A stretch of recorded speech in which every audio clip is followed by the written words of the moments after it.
Okay, so hi everyone. A very warm welcome to Participedia's first teaching cafe. It is wonderful to see all of you from across the globe, and it's wonderful that you all made the time to join us at this event. My name is Bettina von Leeris. I'm an assistant professor at the University of Toronto in the Department of Global Development Studies. And I'm the co-chair of Participedia's Teaching, Training and Mentoring Committee, together with Julian Landry from the Coady International Institute in Nova Scotia in Canada, and Paola Ardiles from Simon Fraser University. Before I introduce our first teaching cafe, I just want to read out our land acknowledgement, which is something that we do before every meeting in Canada. For thousands of years, this land on which the University of Toronto operates, which is where I am now, has been the traditional land of the Huron-Wendat, the Seneca, and most recently, the Mississaugas of the Credit River. Today, this meeting place is still the home to many Indigenous people from across Turtle Island, and we are grateful to have the opportunity to work on this land. So again, welcome everybody. It is really wonderful to see you all. And today we've got past and present members of Participedia at our first cafe, and I think also quite a few new people who might not be familiar with Participedia. But don't worry, because we will provide short introductions to Participedia. So Participedia, as hopefully most of you know, is a research and knowledge mobilization network with an online platform to gather innovations in democratic participation. We do research, but we also teach. And many of us in Participedia teach students, undergraduate students, graduate students, but also practitioners, and some of us also engage in education with activists. And as we enter Participedia Phase 2, we thought it would be a wonderful idea to start a series of teaching cafes in which members of Participedia share the diverse ways in which they have used Participedia in the classroom or in other education settings, such as, for example, more informal training settings with practitioners or activists. So our first teaching cafe will be run by Paolo Spada from Southampton University. And I just want to thank Paolo for volunteering to be our first guinea pig. So thank you so much. And at this point, I will hand over to Professor Bonnie Ibawo, who is the director of Participedia, for a short introduction to Participedia.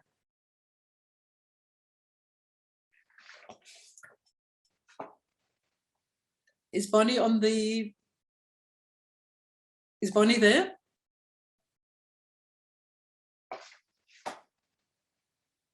Okay, I don't think I see Bonnie. So what I'll do now, actually, we'll go on to Jessie Carson, who will provide a short introduction to the platform. Hi, everyone. Thank you so much for being here. I'm Jessie Carson. I lead the design and technology team for Participedia. I'm joining the call from the unceded traditional territories of the Squamish, Musqueam, and Tsleil-Waututh First Nations. And I'm really grateful to be here today with this lovely community. We thought it would be pertinent to introduce our shared online platform before Paolo gets into how he's been using it in the classroom. So that's what I'll be doing for us today.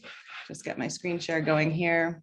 So as you may know, participedia.net is a crowdsourcing platform that anyone can participate in. So we have the ability for folks to create an account and contribute content, much like Wikipedia, hence the name. And so we collect content on the site that's user-generated in the form of cases, methods, organizations about public participation. And so I'll introduce briefly the sort of 3 calls to action that we have on our platform, which are explore and research, which is basically search and find content. We have contribute, which is to publish and edit content. And we have teach, which Paolo is going to introduce during his presentation. So I'll give you a quick intro to search and to contribute and how to do that on the platform really quickly here. So going to our search page, this is how you find content. You can get here in many ways by the hamburger menu. You can type any sort of search term right here, or on the home page. You can filter already by cases, methods, and organizations. So I'll just go right to the search page and show you a few fun things and how to dig into the content based on your interest, your research interest, because there's so much on here that we thought it would be useful for people to be able to filter content by their research interest. So if you go into filters here, you can select all of the things that you might want to research, and you can get results that way.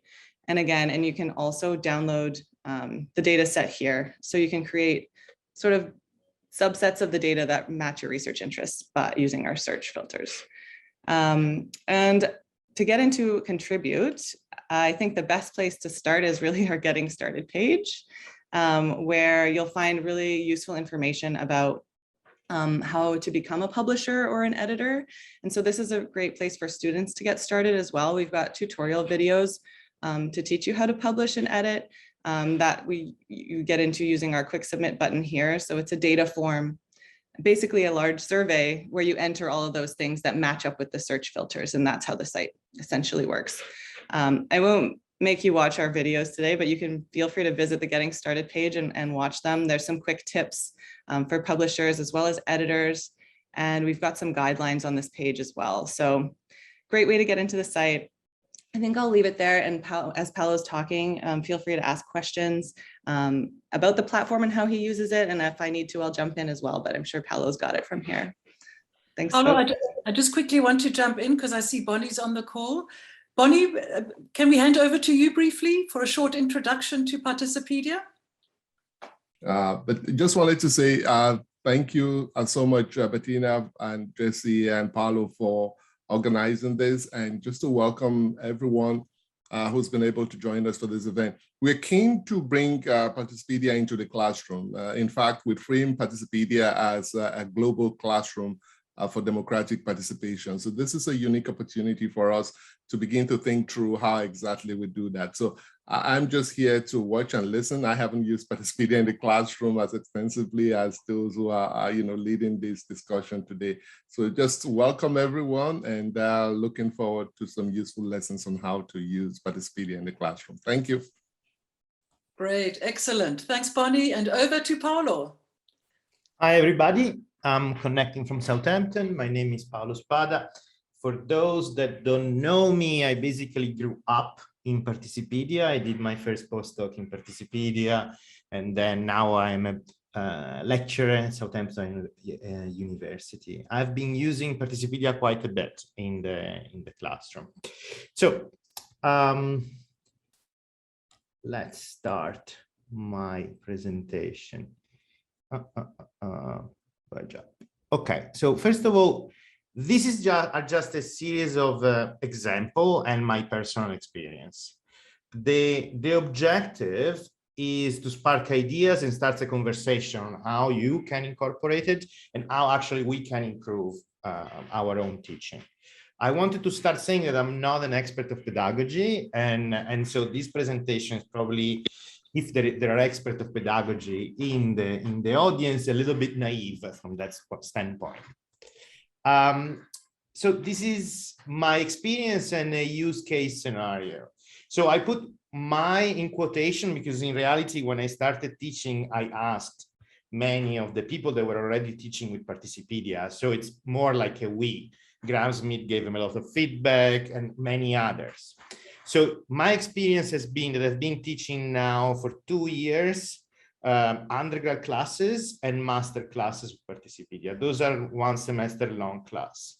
But before that, when I was not really teaching, I was a postdoc attached to big research projects. I was doing a lot of basically invited classroom. There are these masters that are really intense in Southern Europe. That takes like, usually they're on Friday or Saturday, and they have like 3 hours each day, or even 6 hours in a day. And so I developed modules using Participedia also for that style of teaching. I'm going to primarily focus on the large class because it contains the other, but at the end, I'm going to talk a little bit about these other formats that might be easier to explore. Instead of building an entire class, a postdoc maybe could just try one of this one. They are a lot of fun. The audience I'm targeting is very specific. These are not classes for PhD in North America in political theory that have done a prelim in political theory. These are classes for undergraduate students in Europe or master students with very limited knowledge of political theory and some curiosity about practice. So this is my target, and the class is designed for these people. It's a very introductory.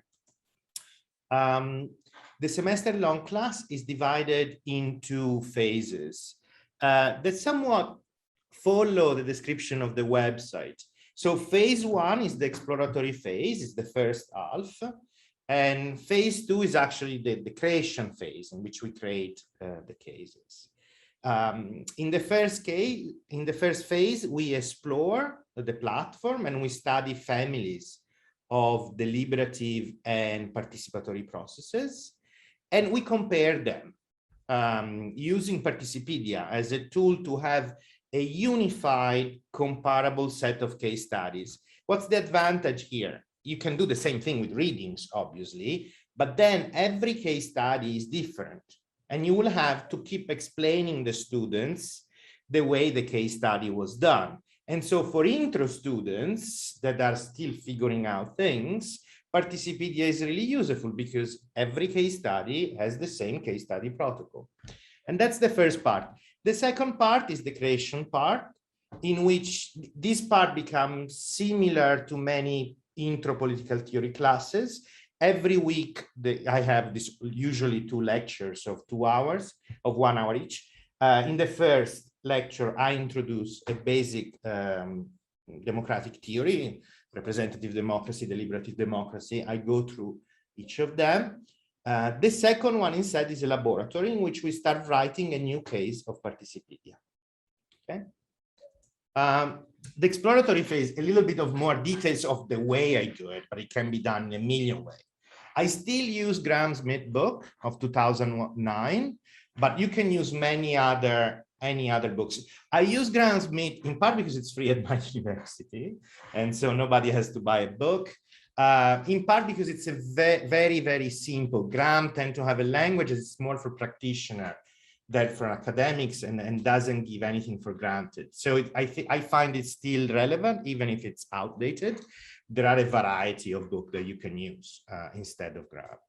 And so for 5 weeks, what I do is that I cover in every class 1 participatory or deliberative process a week. So I start with mini publics. This week I'm teaching actually, this week I'm teaching mini publics. Next week I'm teaching participatory budgeting. Then I do direct democracy, civic technology, invented spaces. You can choose what you want. Graham-Smith covers a few of these, but you can add.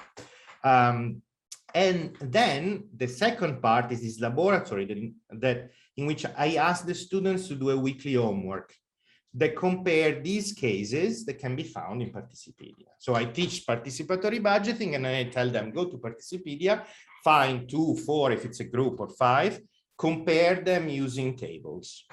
When I can, I like to teach simulating the process. So when I teach participatory budgeting, I assign readings, but in class, we actually do a simulation of participatory budgeting.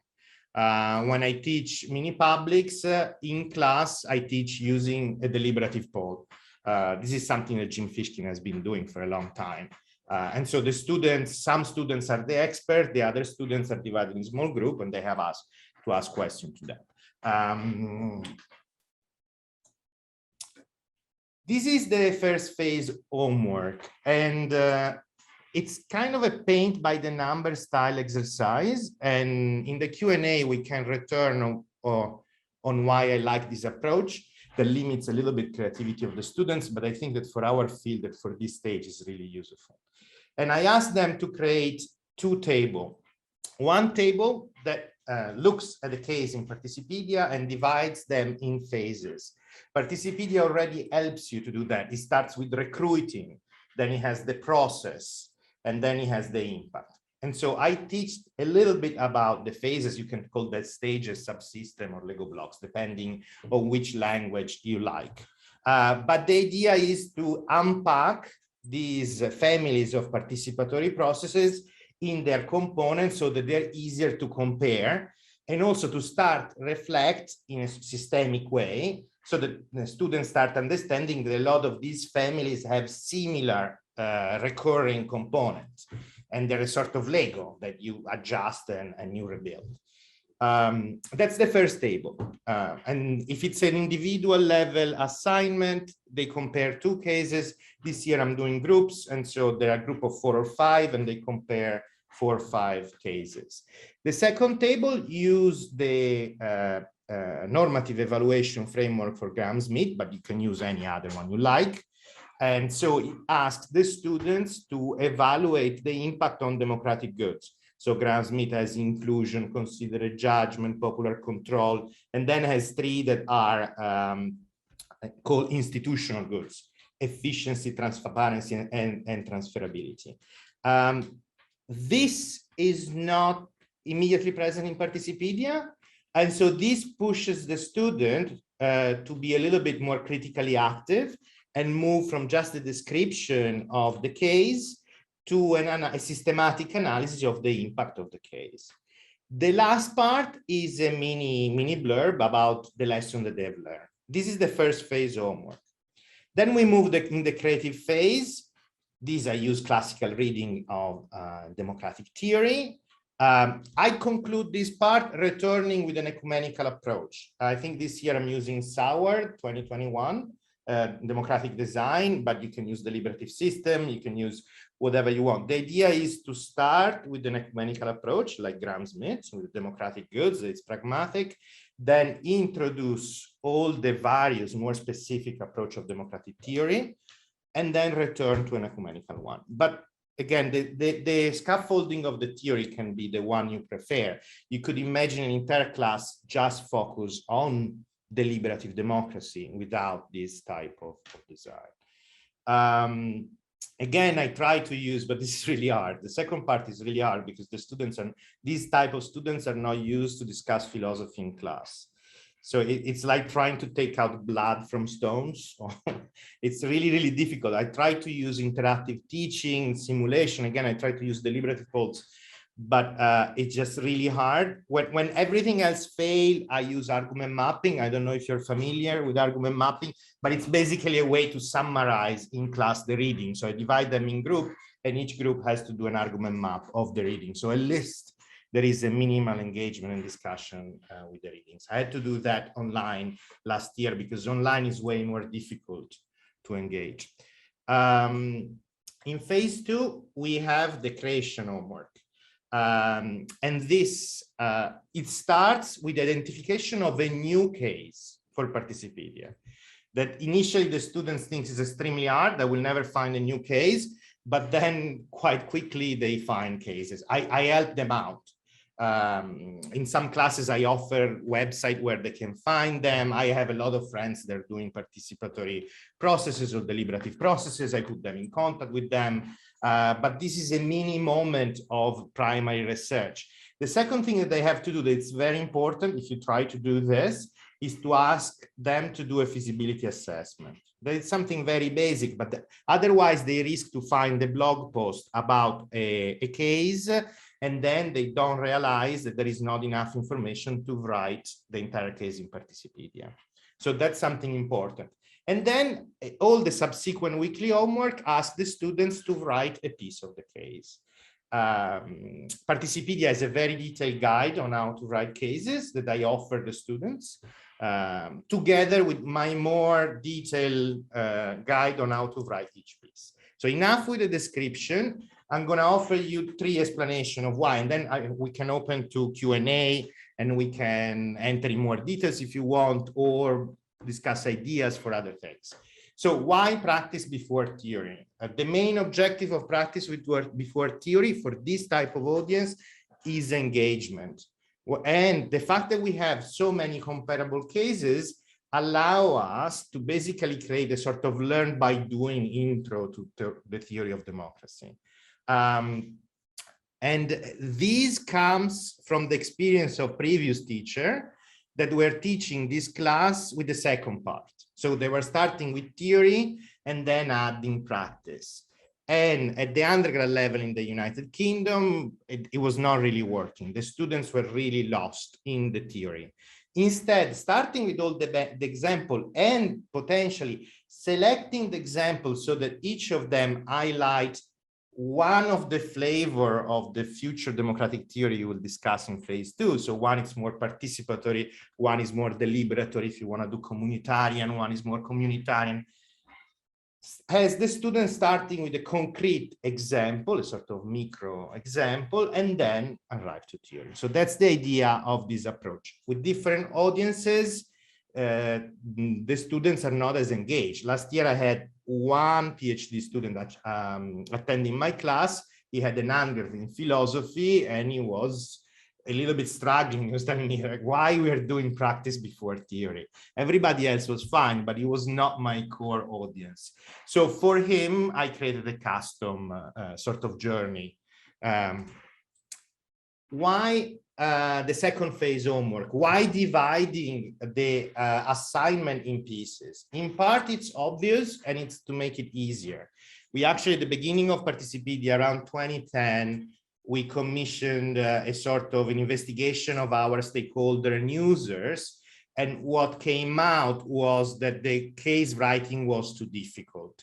That was 11 years ago. We have simplified as much as possible case writing, but it's still a complex piece of work. It's writing a case study with a very precise structure. And so it kind of failed the classic idea that you need to take 1 minute to do effective crowdsourcing. So it helps the students if we partition the case in pieces and we help them. The other part that maybe it's more egoistical for us, but I think it's more interesting for everybody, is quality control. When the students were unleashed just with the final assignment, with no guides, with no homeworks, just do a case in Participedia or as a midterm in some classes, the quality of most of them was really low. And a lot of them got a low grade and they were not uploaded in Participedia because they were terrible. So the idea of dividing the case in pieces is to give very quickly feedback on what they've written, but also generate, I don't know if this is a word, we use this in my department, feed forward. So the feedback I'm giving on a piece is information on how to write the final. That's a combination of all the pieces. The first phase homework is something new that I introduced this year because I was a little bit annoyed. There was not a lot of connection between the readings and what we were doing. In a sense, the students were really captured by the example. They started immediately writing the case because they find that really engaging. They love it. They start even interviewing organizers. They do all sorts of other things. They do videos, all sorts of stuff. That's fun. But then I was losing the theory part a bit. And so I introduced this homework in the first part that is a sort of repetitive homework. Every week they have to reuse a normative evaluation framework to compare two cases. And so at least there is a strong engagement with the textbook. In this case is Graham-Smith, but you could use any other textbook that has example analyzed with the normative evaluation system. The added bonus of this is not just more attached, basically more linked with the theory and the readings, is platform exploration.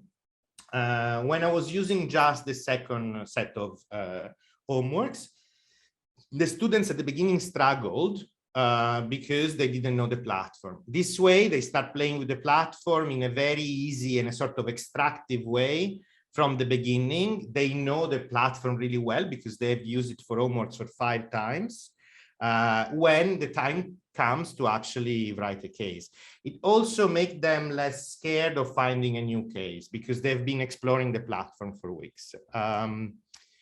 And I'm almost at the end. I hope I'm doing well with time. So, no, yeah, I'm fine. Some variation. So in small smarters classes, when I have basically less than 20 students, what I did that was really successful was to pre-select the cases and give them a superset of lists. So I have 20 students. I gave them 40 cases.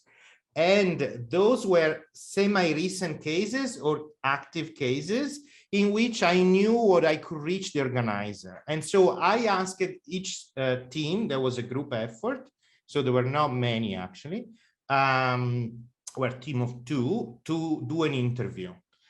Because one of the interesting things that a lot of these democratic innovation are occurring in real time. And so you can introduce a little bit of primary research.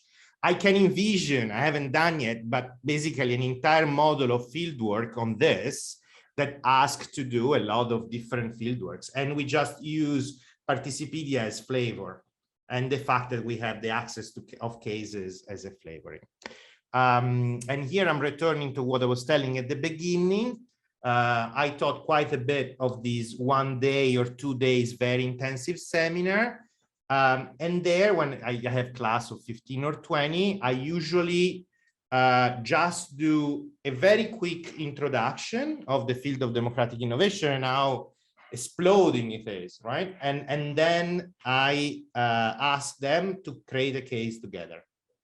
That's one version. The other version they just started this year, I just taught this in Perugia 2 weeks ago, and the students liked it, was that I divided them in couples and I did the first homework. So each couple compared a type of democratic innovation. And then there was a joint discussion. All that was tied to the idea of deliberative system and subsystem and this sort of ecumenical approach and pragmatic approach to democratic theory. These are ideas I've not tried yet, but I think are interesting.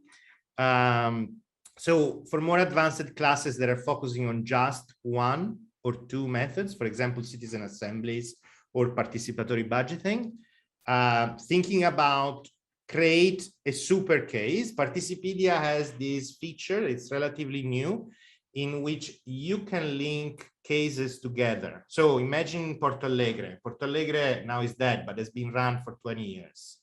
We have cases every now and then. So we have that kind of describe and redescribe Porto Alegre. So one interesting project would be to have a class actually study systematically Porto Alegre and create a super case that connects subcases that maybe study the political interval, because that's when the change were occurring every 4 years. This is an example. Another approach could be the family, the very specific family of citizen assembly in the UK, that it's a subfamily. It's very different from the Canadian one. And so that could be a discussion about a method that is linked with cases. So Participedia has this other aspect that I have not used yet, the method component. Grant Smith has explored using videos and asking students in very big intro classes with hundreds of students in which you simply do not have the energy to give such interactive approach without an army of TAs, to simply ask them to do a multimedia type of product. Instead of the final, it's a video about some sort of democratic innovation, protest movement or process. He has not yet uploaded them in Participedia, but Participedia has the capability to upload videos, and it would be really interesting even returning on older cases and adding maybe interviewers of participants of the first British Columbia Citizen Assembly, video interviews of those. Okay. And I'm going to stop. I have more details if you want, but I really want to hear your questions, not just to me, to everybody else. As I said, this is a sort of choral project. I am the one that's teaching right now, and so I wanted to show what I'm doing, but many other people have taught these classes. Thanks, Paolo. I saw one question in the chat earlier, which was about, you mentioned using interactive teaching tools and simulations. I think you mentioned deliberative polling as a teaching tool. So the question was, which simulations do you highly recommend, and are they available through Participedia? So they're not available to Participedia, but they're available through me. You can just send me an email and I can explain. Basically, if you are teaching in 45-minute slots, as I am this year, the simulation are super easy and simplified. If you have 2 hours or 6 hours, as sometimes I do in masters, you can do very complex simulation. The classic one that I always use, because it's one of the easiest, is the participatory budgeting. I used to do simulation, now I switch. If you have time, role-playing games in which you actually assign a character to the person playing the simulation. Something, I have a friend that is a pedagogist and does games. They really change the dynamic. They make people more free to express themselves. So in a participatory budgeting, you can assign one student to be the old lady that is angry against the young kids because they make too much noise in the park. Another one can be the young people that want to party. And so generate micro conflict that are already designed in the small group discussion. So the participatory budgeting simulation is very easy. You start with the presentation that there is a participatory budget in your little town, there is X amount of money. You divide the class in 3, 4, 5 groups that have, if you can do the role-playing game, some tension inside. So you have created tension inside. You also create tension across group. Traditionally, this game was developed like 20 years ago by Jazz Hall. It was used in Manhattan, and there were like the poor people living in the north of the island, the rich people living in the center, and the middle class living outside and commuting. So that there is tension within group and tension across groups. The group discuss have to come up with 1 or 2 projects, so they have to deliberate, overcome their tension. Then they create a ballot, and then there is a moment of campaigning in which each group tries to win the attention of the other groups, because alone they're not going to win, they're not going to get enough votes. Then there is a voting, and depending on the size of the class, you can just do paper, or you can do it in Excel or one of those apps on the phone. And then there are the results. This is the basic version. You can inject a lot of added complexity to it. For example, one of the things that I really like are 2 lessons. One is about transparency and the problem of transparency. When I use the role-playing game, I usually add a really old person or a transgender person. And when I present the result on the board by simply using crossed-up with gender or age, the personality of this person is not anonymous anymore. That's a lesson for practitioners dealing with GDPR. It's a big deal in Europe, and they don't want to violate anonymity. The other one are lesson on the voting mechanism. But I think I've said enough. If people are interested in this type of games, practitioners use them a lot. So you just have to adapt them. I see other questions. I was going to go back through the chat. I think Lucy was next. Lucy, do you want to unmute and ask your question? I can read it for you if you like, but go ahead. Thanks. Yeah, hi Paolo. Thanks for that. Hi. It was really interesting. I was just wondering how the primary research component, how does that fit in with ethics approval? Like, is it necessary in the UK? Here at Southampton, you can do a class level approval. In Southern Europe, they don't even have approval. Most of when I taught this both here and in Southern Europe. If you are in a country that requires individual approval, you have to decide if it's worth basically the investment. At the level of a first-year undergrad, I don't think it's worth. It's just too much work for not enough. So if you can do class level approval, we do them all the time. You basically contact IRB or Ergo, I don't know the name, in each university is slightly different. And you say, I'm teaching this class. All the students will do a small interview. It's going to be anonymous or not, or whatever. Okay. Awesome. Thank you. Thanks, Lucy. Nancy, do you want to unmute and ask your question, or would you like me to read it? I can't see you, so. Hi, Jesse. Hi. Thanks for doing this. This is great. Thanks, Paolo. It's wonderful to hear your voice and to hear all about all the exciting things you're doing. I'm interested to further develop ideas about double and triple loop learning. So this is a model for social learning. And I'm trying, as a number of people who are listening in at this point are from the class that I'm teaching right now. And they are the victims of this process. And so what it amounts to is, by immersing in the struggles with the process, we experience and live the reality of the struggles that mirror social reality and social learning, social decision making.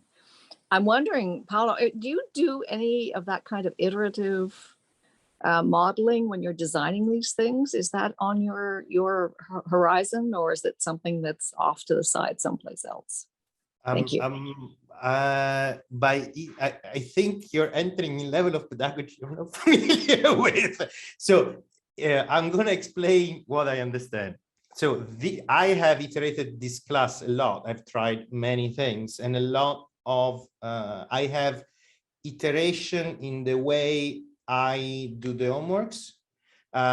So the homeworks are always the same thing, but they increase in difficulty. So I didn't have time to explain that.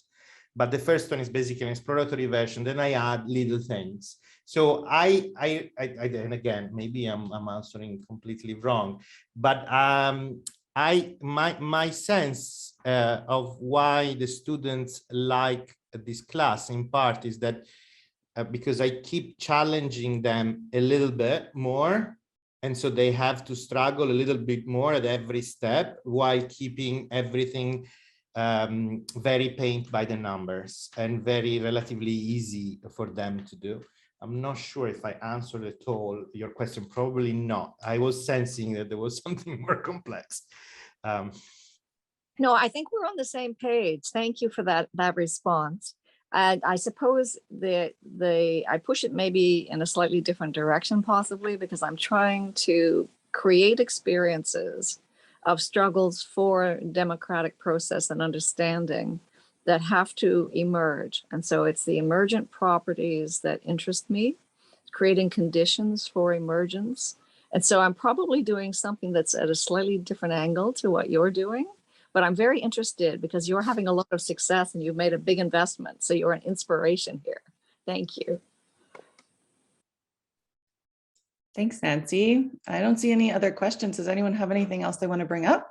If not, I was kind of curious, Paolo, if you've ever used the components feature of the platform. I know you mentioned this, you maybe never tried it, what did you call it? The meta case or the giant case or something? No, I haven't. That's something I was exploring it to use it by myself. I think it's a very important feature. I was one of the persons that asked it for quality reasons, right? I think no single researcher can do what Participedia could do in practice, that example about Porto Alegre, right?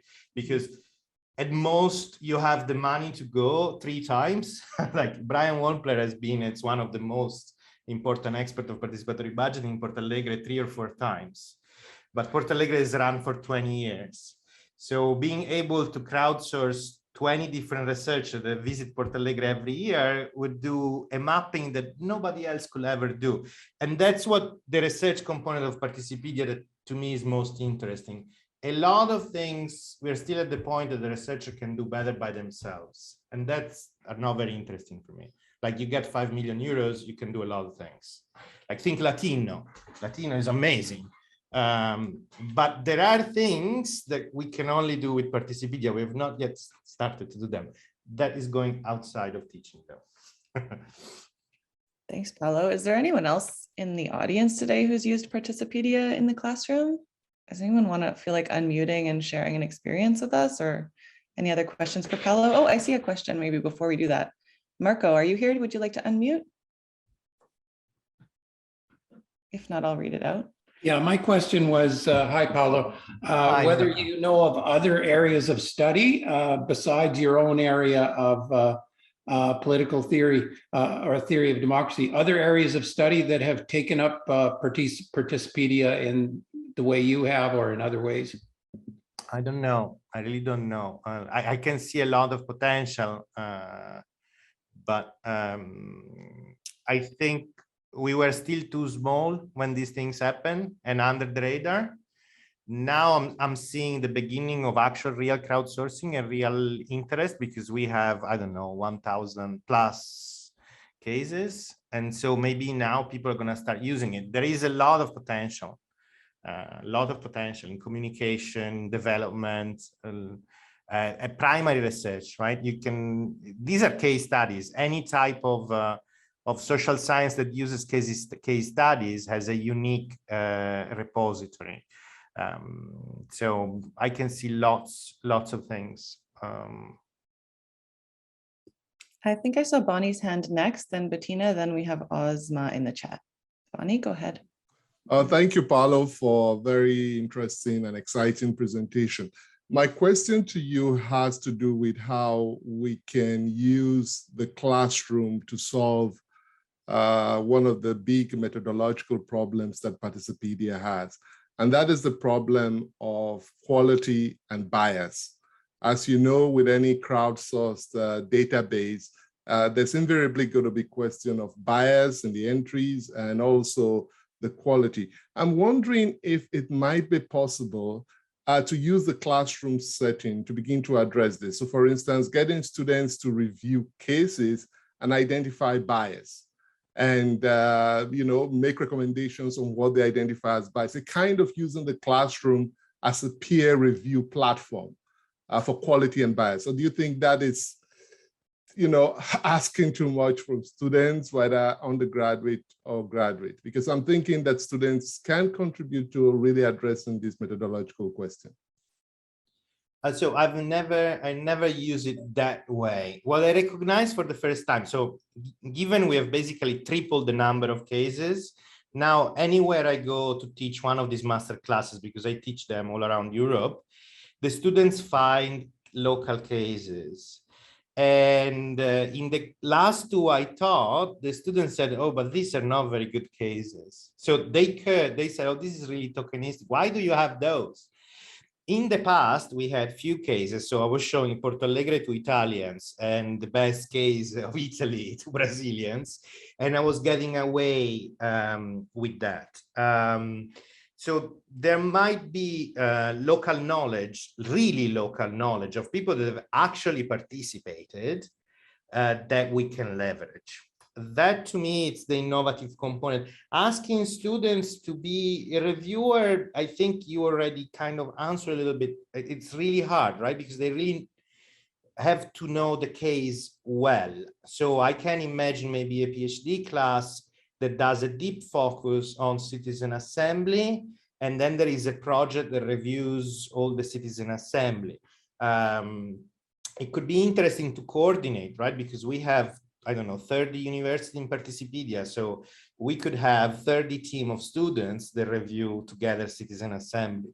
So, but I think the type of class I've taught with this intro level audience,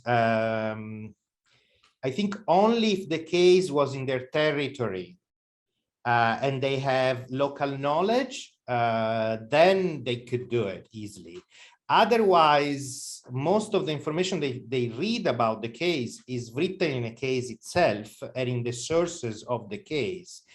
At that point, it's really hard to judge, but like you need extra data to judge bias if the case writer is not a complete idiot and has written really badly. And so that's my only difficulty there. But yes, that's a general problem with crowdsourcing and thinking how to overcome it. It's a key element. Do you have anything else to add, or should we move on to Bettina? Yeah, no, thank you very much, Paolo. That's very helpful. We can move on. Thanks. Okay, go ahead, Bettina. Yeah, hi. I just want to also move on from Marco's question about you know, other disciplines and other areas of study and how they can use Participedia.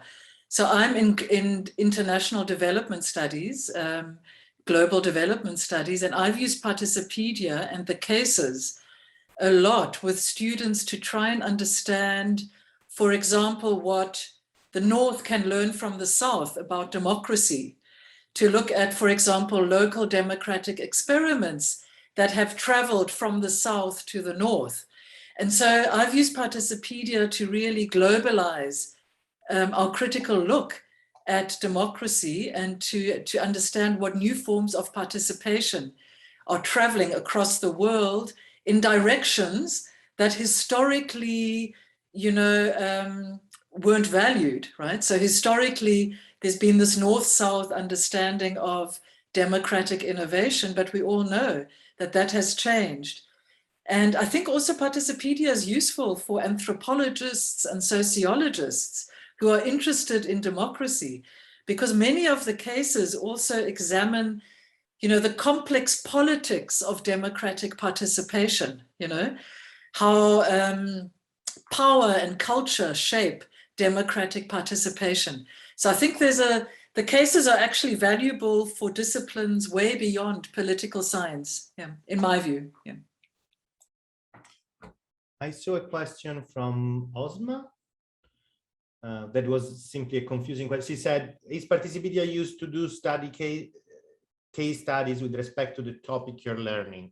So in my specific class, the students can choose the topic they want. We basically study democratic innovation, participatory process, and deliberative process, even protest movement. And they can choose any topic. So they could choose a participatory budgeting about climate change, or a protest movement about Occupy Wall Street, or participation in the museum, participation with kids. So if by topic you refer the substantive topic, it's a choice of the student. Overall, there is always an element of participation, deliberation, or democracy. That's the requirement. It's a very loose requirement, though. In Participedia, we don't really define democratic innovation clearly, and we let everybody more or less use their own definition. As long, I think there was a case about Burning Man, a lot of artistic participation that will not fit the classic definition of mini public, for example. Thanks, Paolo. If I could just add to that, you know, that the definition of participation also might include civic engagement. Yeah. Because Participedia, you know, operates in parts of the world where democracy is still considered a subversive word. And in those cases, we are happy with participants and members who contribute, who frame their interventions and their case studies in terms of civic engagement. Okay. How about Paul's question? Paul, would you like so that switch from using real life simulation, like we used to do, I don't know, we were teaching the master class in Livorno, we are doing a participatory budgeting in Livorno, propose a project to improve your neighbor. That was the class that most NGOs were doing 10 years ago. Then we noticed that actually it could get politically contentious, and that people they were not playing, they were actually acting politics in the moment. And in an hour, that generates all sorts of bias. There is a massive literature on what the problem are there. And so while switching to the role-playing game, in which obviously you have to design some conflict, but it's also funny, ironic, and not too contentious, we can enact minor conflict in a way that it's manageable in an hour. What I actually find I have problem with, and this is relatively new because I started teaching these classes, I was a new teacher, so I had a few students, I had like 20, 30. Now I'm starting, it's the third time, so I have like 70. And now I have the first students with disability. And unfortunately, this type of highly interactive class are a problem for students with disability. And it's challenging my idea of inclusion. I have a student that has hearing problem and doing group work is impossible. And so I have to think, right now I'm thinking just to do custom approaches for them. But it's something to consider when you, in a sense, my class, because I have fun, goes really extreme, right? I try everything. I try role-playing game, group simulation, because it's my way to experiment with teaching. And the students there are some students that really struggle if they have a disability, if they are introvert. That's the other issue. These classes are for extrovert. You have to play, you have to talk. I have to love to see a masterclass of focus course on a specific problem and challenges to understand what all democratic innovation are responsive. I would like to take the class too. Let's see. You should teach it. Were there any other questions in the chat? I'm just looking back. I know Lucy had an idea there about a course and Bonnie responded. Do you want to read that out for everyone if they're not monitoring the chat? There's an idea about a masterclass focused on specific problems or challenges like climate neutrality to understand how democratic innovations are responding. Awesome. Very cool. I think that we're getting to the end of our meeting here. Do we have any last thoughts or burning questions for Paolo? Lucy, hands up. Let's do it. Yeah, I guess it's more for everybody else who's here. I'd love to hear more about how people use Participedia when teaching and working with practitioners, if anyone wants to share anything from that, or can just email me to talk about that, because I'm also interested. Nice, thanks, Lucy. I think Paul's question too included a kind of a question here about, are there any critiques coming from students about working with Participedia that are worth sharing? Is there any challenges that you face? Maybe we can end on that. So I'm going to respond first to Lucy. A lot of the intense master are for practitioners. Like the one I taught in Perugia, everybody was a public servant or a person. It was really, really inspiring, opening an NGO. They were just literally opening. And I was, no, there is no market in Italy, don't do it. And trying to provide participatory services at the local level. So for them, the unique value of Participedia is what Bettina said before. They usually know one model that somebody taught them at the local level that they love. The class in which you show that there are hundreds of models makes their mind explode. And it really works right. They really like that first class. I used the one in which where each couple was comparing different cases from all around the world. They really liked it. So I think the audience I described, it's really really almost very similar to the practitioner audience. At least certain type. With respect to the difficulty I've encountered are the students that don't want to play. I don't know how to describe, but there is that type of students. And the one that have background in philosophy. Every now and then I encounter one. At that point, the class is too basic. If you have a background in political theory, what I'm doing is 1/3 of a normal class of political theory with a lot of games around it. So if you have no background, it's a great engaging, learn by doing, gamified entry to political theory in which you start thinking, okay, maybe political theory is interesting. But if you have taken a full class in modern political theory, I don't know, it might not be as engaging. There's too much practice, basically. Those were the two, plus people with disability. That's the third type in which.